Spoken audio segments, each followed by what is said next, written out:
Welcome to Lease Talk Africa. In today's episode, we are looking at why African businesses are overowning assets and underperforming.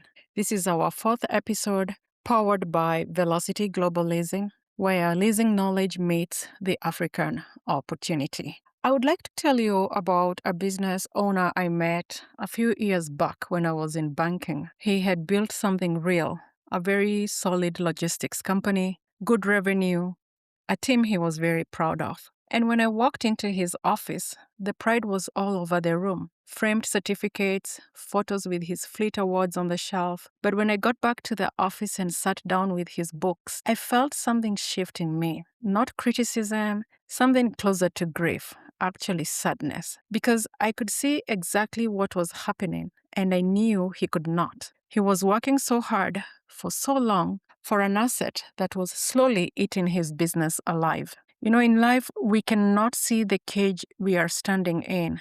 That is what makes it a cage, yeah? That's why it's called a cage. Today, I want to talk about the ownership mindset. And hear me out, not to shame it, I understand it deeply. In Africa, we are taught from the beginning, own what you build, own your tools, own your ground. And that instinct comes from somewhere real and somewhere powerful. But I want to challenge you today, gently, lovingly, and with over 10 years of evidence behind me. Allow me to ask one question. What if that ownership is actually costing you? Okay.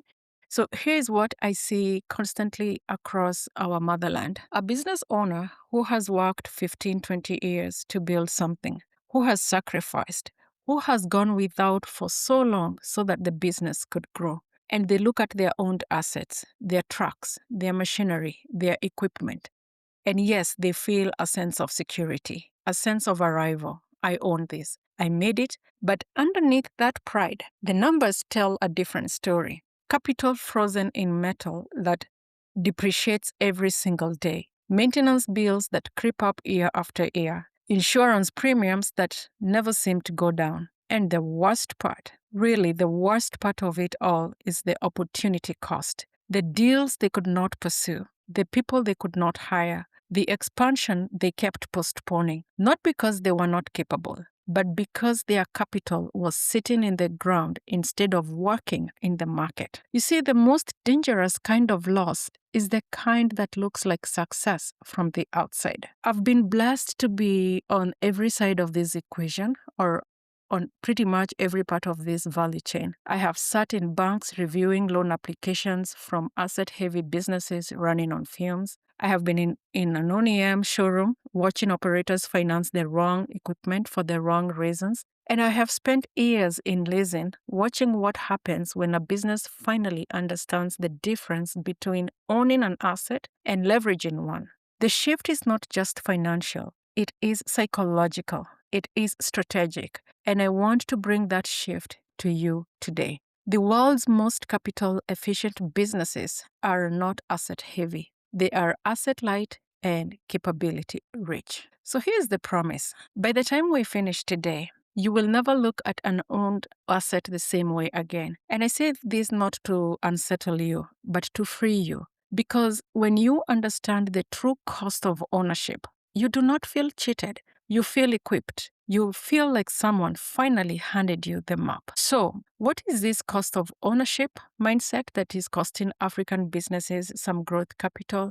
We're going to look at the hidden cost layers behind a purchase price and one that adds up when somebody leases. Leasing preserves capital and creates a competitive advantage. And lastly, the 3 questions to ask yourself before you buy your next piece of equipment. Let's start off with the hidden cost of ownership, okay? So take this businessman who wants to buy a truck, and he buys a truck worth 8 million shillings, and roughly his cost of maintaining that truck on an annual basis is 600,000 Kenya shillings. Now, on the other hand, his competitor leases a brand new truck which has got fixed monthly payments and zero maintenance liability. Who do you think is growing faster? Not the one with more trucks, but of course the one with more working capital. And here is what really gets me. In mature leasing markets, Europe, North America, parts of Asia, over 60% of business equipment is financed. not owned outright.